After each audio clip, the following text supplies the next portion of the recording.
കൊടുംചൂട് പടരുന്ന സാഹചര്യത്തിൽ സംസ്ഥാനത്ത് ഉഷ്ണതരംഗത്തിന് സാധ്യതയുണ്ടെന്ന് കേന്ദ്ര കാലാവസ്ഥാ വകുപ്പിന്റെ മുന്നറിയിപ്പ്. ഇതിന്റെ ഭാഗമായി പാലക്കാട്, തൃശൂർ, കൊല്ലം ജില്ലകളിൽ അതീവ ജാഗ്രതയുടെ ഭാഗമായി ഓറഞ്ച് അലർട്ട് പ്രഖ്യാപിച്ചിട്ടുണ്ട്. ഈ ജില്ലകളിൽ താപനില 40 ഡിഗ്രി സെൽഷ്യസിനു മുകളിലേക്ക് ഉയരാൻ സാധ്യതയുള്ളതിനാലാണ് കടുത്ത നിയന്ത്രണങ്ങൾ ഏർപ്പെടുത്തിയിരിക്കുന്നത്. താപനിലയിലെ അസാധാരണമായ വർധനവ് കണക്കിലെടുത്ത് തൃശൂർ, കൊല്ലം ജില്ലകളിലെ വിദ്യാഭ്യാസ സ്ഥാപനങ്ങൾക്ക് ജില്ലാ കളക്ടർമാർ അവധി പ്രഖ്യാപിച്ചു. അങ്കണവാടികൾ, ട്യൂഷൻ സെന്ററുകൾ, അവധിക്കാല ക്ലാസുകൾ എന്നിവ ഉൾപ്പെടെയുള്ള പ്രവർത്തനങ്ങൾ നേരിട്ട് നടത്തുന്നത് താൽക്കാലികമായി വിലക്കിയിട്ടുണ്ട്. എന്നാൽ അത്യാവശ്യ സാഹചര്യങ്ങളിൽ ഓൺലൈനായി ക്ലാസുകൾ നടത്താൻ സ്ഥാപനങ്ങൾക്ക് അനുവാദമുണ്ട്.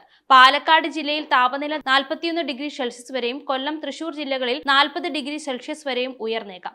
ഇതിനു പുറമെ കോട്ടയം, പത്തനംതിട്ട, എറണാകുളം, കോഴിക്കോട് ജില്ലകളിൽ 38 ഡിഗ്രി സെൽഷ്യസ് വരെയും മറ്റ് പല ജില്ലകളിലും സാധാരണയേക്കാൾ 4 മുതൽ 5 ഡിഗ്രി സെൽഷ്യസ് വരെ ചൂട് കൂടാൻ സാധ്യതയുണ്ടെന്നും കാലാവസ്ഥാ നിരീക്ഷണ കേന്ദ്രം അറിയിച്ചു. കേരളത്തിൽ ഉഷ്ണതരംഗ സാഹചര്യം ഉണ്ടാകുന്നത് വളരെ അപൂർവമായാണ്.